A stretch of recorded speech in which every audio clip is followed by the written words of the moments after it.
All right, buckle up, everybody, because today we are diving into some pretty choppy waters. Oh, yeah. We're talking about President Trump's idea Mm. about taking control of the Gaza Strip. Mm. And we've got some excerpts from a text that lays out this whole thing. And I got to say, it's Yeah. causing a lot of waves. Yeah.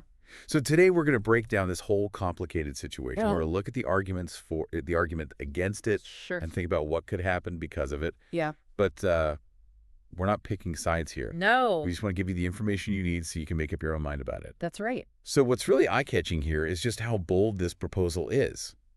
I mean, Absolutely. It's like, it's completely different from how the U.S. has usually dealt with this Israeli-Palestinian conflict. it is. It really shakes things up. Yeah. Traditionally, it's been all about this two-state solution. Right. Worked out between Israel and Palestine themselves. Yep. But this throws a whole new wrench into the gears. It does. So, Yeah. so let's break it down. What exactly is being proposed here? So basically, the text talks about the U.S. taking control of Gaza, Hey. possibly even relocating the Palestinian residents, and then making Gaza a part of a bigger peace plan. Whoa. Relocating residents, that's huge. Oh, yeah, definitely. A massive undertaking. So what's the thinking behind such a radical idea?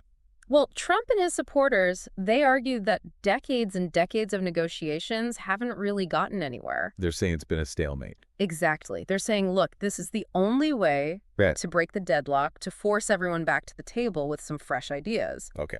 They're picturing the U.S., stepping in, enforcing stability Right. as a foundation for any kind of lasting peace agreement. It's like they're aiming for a complete reset. Yeah, kind of. But is that even possible in a place with so much history? Well, that's the million-dollar question, isn't it? Yeah. And a lot of critics would say, absolutely not. They're bringing up international law. They're talking about things like the Fourth Geneva Convention. Civilians are supposed to be treated during war, Right. and UN Resolution 242, which is all about you can't just take territory by force. Okay, so they're saying this would be illegal. Yeah, basically they're worried about making things even worse in the Middle East. Right. More instability. Exactly. Mm. Potentially even sparking more conflict. And then there's a whole ethical question. Yeah. And the logistics of actually moving all these Palestinian residents. That's what I was thinking, like, how would that even work? Right. Where would people go? Exactly. So what happens to their homes, their jobs? And the text is really vague on all those details. It is. It mentions this, integration of Gaza into a broader peace plan, but what does that actually mean? Yeah. Does that mean economic development, infrastructure, giving them some political autonomy? So many questions. It's all really unclear, and that's raising a lot of eyebrows. I bet.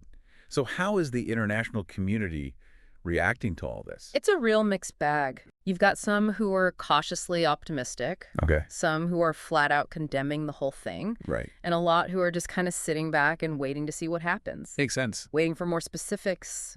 I mean, there's a lot of uncertainty because the potential consequences are huge. It's a big deal. Yeah. So to recap, we have a bold proposal, Definitely. strong opinions on both sides, Yeah. and a ton of unanswered questions. Yeah. This is a lot to take in. It is. So what does this all mean for our listeners? I think the biggest takeaway here is that this situation is incredibly complex. There are good points on both sides, Right. and the potential consequences, both good and bad, are enormous. Yeah. It's really important to think about everything we've discussed, Yeah. the arguments, the historical context, the ethics of it all, and then, form your own informed opinion. Exactly. And to leave you with one final thought to chew on, how do you think this proposal might change the power dynamics in the region? Oh, that's a good one. Would it shift alliances, create new tensions, or maybe even open the door for some unexpected partnerships? Keep digging, keep asking questions, and keep exploring. That's what makes these deep dives so fascinating. That's the truth. All right, that's it for today. We'll see you next time for another deep dive. See ya!